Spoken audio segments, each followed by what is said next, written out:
Et les bienvenus dans le 19-20 et d'abord le sport pour faciliter les rencontres et trouver un emploi. L'association Faites le Mur organisait aujourd'hui à Mérignac un job dating basé sur la pratique du tennis pour les jeunes des quartiers défavorisés. Karim Ejbali, Elsa Leroy. Ils s'appellent Younes, Zachary ou Jordan. Ils ne visent pas le classement ATP, non, juste un job. Et en face d'eux, leurs futurs employeurs. Vous l'avez compris, le but est de faire coïncider les deux, un job dating sportif loin du recrutement traditionnel.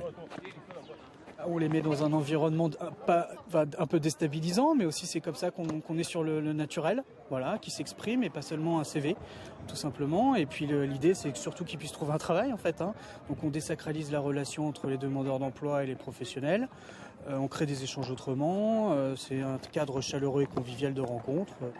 À l'échelle nationale, ils sont 550 candidats pour près de 235 entreprises. Entre un revers et un coup droit, le profil du jeune est analysé. On va rechercher des profils qui peuvent travailler en équipe, qui vont avoir de l'organisation. Et ça, c'est des choses qu'on peut voir sur le terrain de tennis. Donc c'est pour ça qu'on a voulu participer à l'événement. C'est vraiment quelque chose de différenciant. Et nous, ça nous intéresse de faire du recrutement qui change des règles classiques, on va dire.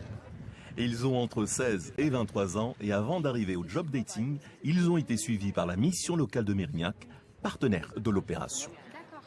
C'est plutôt magique, je dirais même. Je trouve que c'est super positif.